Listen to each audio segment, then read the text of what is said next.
Hello guys, আসসালামু আলাইকুম। সবাই কেমন আছো বন্ধুরা?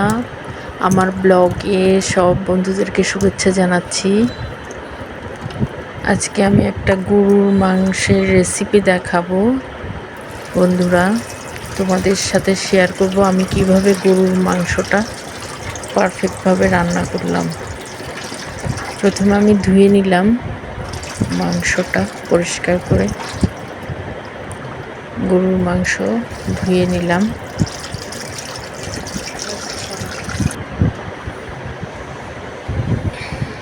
ধোয়ার কাজ শেষ। এবার আমি আমার পাতিলে তেল দিয়ে দিলাম।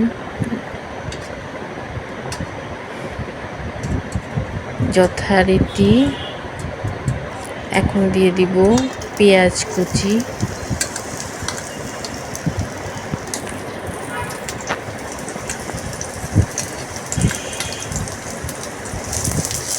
পেঁয়াজ কুচিগুলো একটু বেশি পরিমাণে দিব। আমি বাটা পেঁয়াজও দিব অল্প পরিমাণে, কুচি করা পেঁয়াজগুলো একটু বেশি পরিমাণে দিলাম।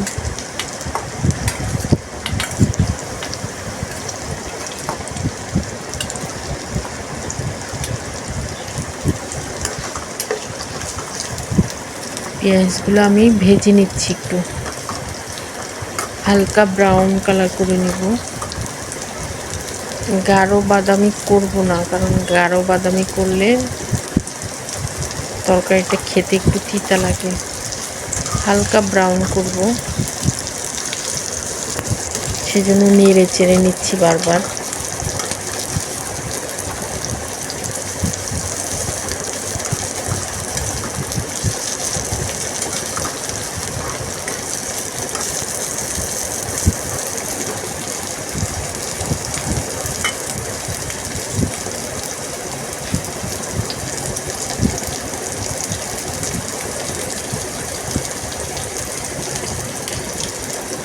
আমি লবণ দিয়ে দিলাম পেঁয়াজের মধ্যে পরিমাপ মতো।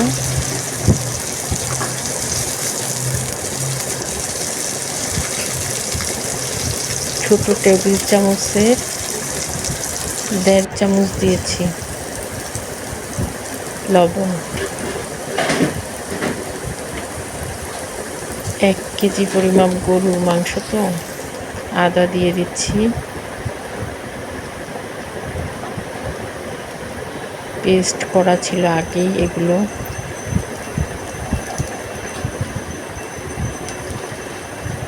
আদা রসুন পেস্ট করে রেখে দিয়েছিলাম ডিপ ফ্রিজে। ঈদের 2-3 দিন আগেই রেখে দিয়েছিলাম। আমি একটু সামান্য পানি দিব এখন, যাতে আমার মশলা দেওয়ার সময় পুড়ে না যায়।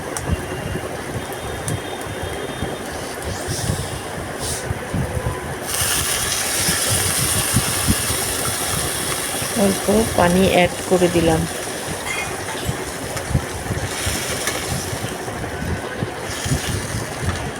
কারণ পেঁয়াজের সাথে অন্য মশলাগুলো দিয়ে আমি কিছুক্ষণ কষাবো, যাতে মশলার ঘ্রাণটা না থাকে। আদা রসুনের একটা ঝাঁজ আছে, ওই ঝাঁজটা থাকবে না। এই যে বাটা পেঁয়াজ দিয়ে দিলাম এখন।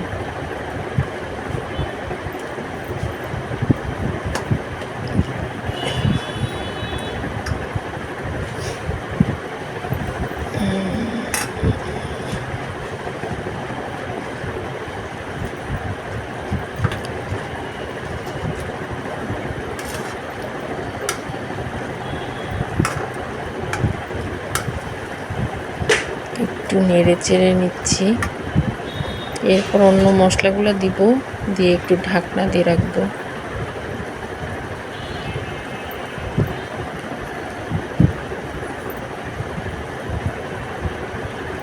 মশলাগুলো একটু কষিয়ে নিলে মশলার ঘ্রাণগুলো থাকে না।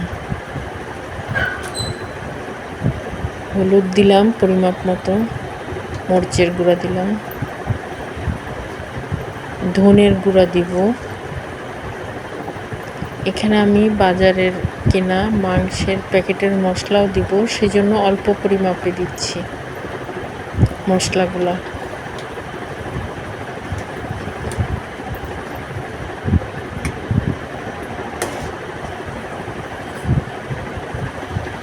প্যাকেটের মশলাও অ্যাড করব একটু পরে।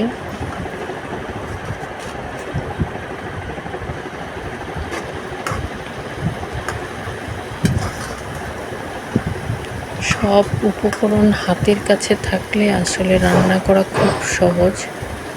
রান্নাটা একটা শিল্প,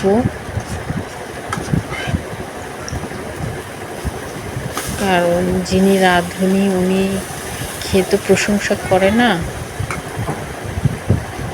অন্যরা খায়, খেয়ে খুব প্রশংসা করে। সেজন্য রান্নাটা একটা শিল্প। আজকে আমি ঈদের জন্য এই মাংসটা রান্না করছি। চেষ্টা করছি পারফেক্টভাবে রান্না করে বন্ধুদেরকে দেখানোর জন্য।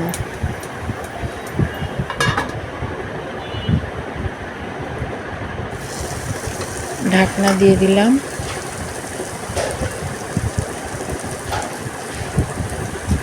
এবার ঢাকনা উঠায় মাংসগুলো দিয়ে দিচ্ছি। মাংসগুলো দিয়েও নাড়াচাড়া করে দিব আমি।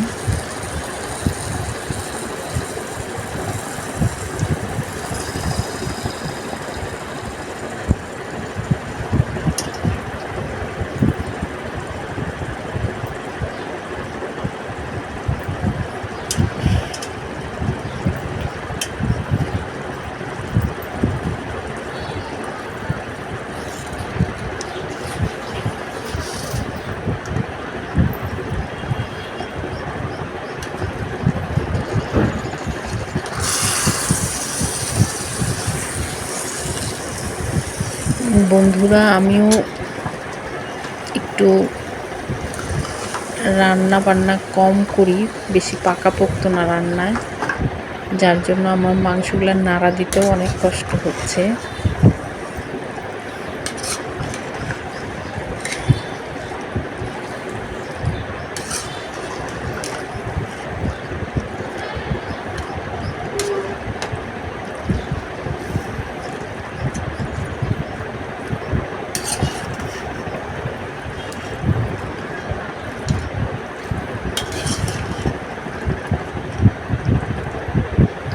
রেক্সোনা আপু, আবিদা সুলতানা আপু, পূজা আপু, সোহাগ ভাইয়া, তারপর আমাদের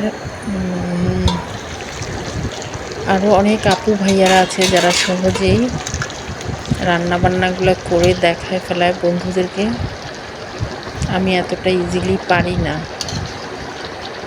এই যে আমি ঢাকনা খুললাম, মাংসটা আসলে একটু কষানো হচ্ছে, এরপর আমি গরম পানি দিব। এখনও গরম পানি দিই নাই, অল্প পানি দিয়ে এটা কষায় নিচ্ছি আমি।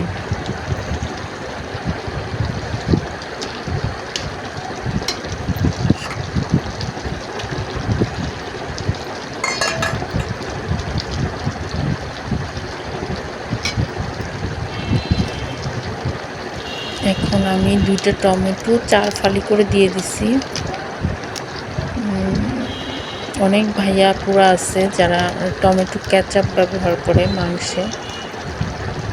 আমি আসলে এখন সিজনের টমেটো পাওয়া যায় তো অ্যাভেলেবেল, কাঁচা টমেটোটাই আমার ভালো লাগে সসের চেয়ে বা কেচাপের চেয়ে। আমি এখানে অ্যাড করে দিলাম রাঁধুনি গুঁড়া মশলা গরুর মাংসে।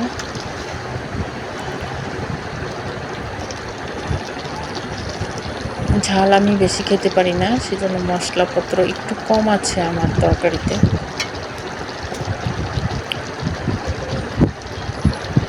কাঁচা টমেটোগুলো মাংসের সাথে সিদ্ধ হয়ে গলে যাবে, এগুলো আস্ত থাকবে না। এখন আমি গরম পানি অ্যাড করে দিচ্ছি, বেশি করে গরম পানি দিয়ে দিব।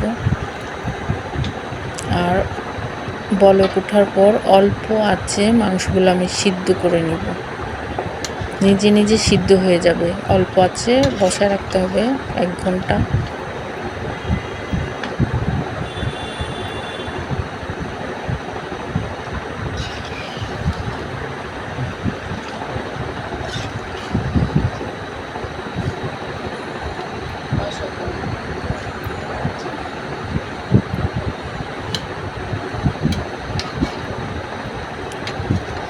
দেওয়া শেষ হলে আমি ঢাকনা দিয়ে রেখে দেব। বলক ওঠার পর আঁচটা কমায় দিব। চুলার গ্যাসটা একটু কমায় দিলে ডিম আছে মাংসটা পারফেক্ট সিদ্ধ হবে। আর গরুর মাংস পারফেক্ট সিদ্ধ না হলে খেতে কোনো টেস্ট নাই।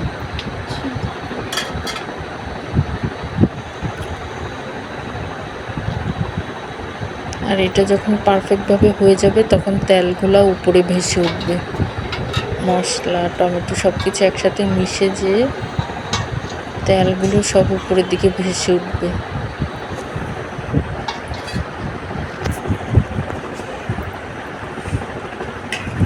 ঢাকনাটা দিয়ে রাখলাম।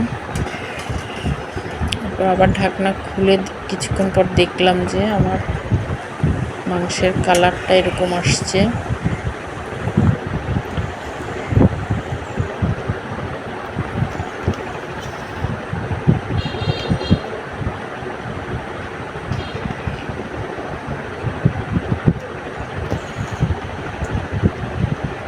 আমি আসলে কাজের একটু ব্যস্ততার জন্য কোনো ভিডিও ছাড়তে পারি না বন্ধুরা। তোমরা সবাই একটু আমার ভিডিওটা দেখে লাইক দিয়ে দিও, কমেন্টস করো আমার রান্নাটা কেমন হচ্ছে, ঈদের এই গরুর মাংস রান্না করাটা।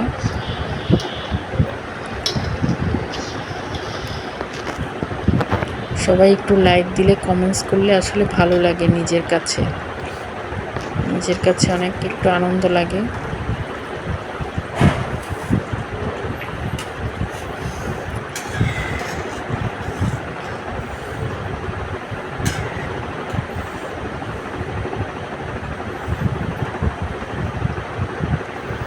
মাংসের তেলগুলো উপরের দিকে ভেসে উঠতেছে।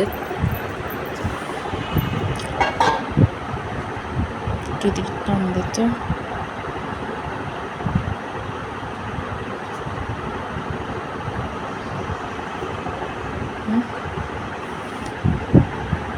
শেষ।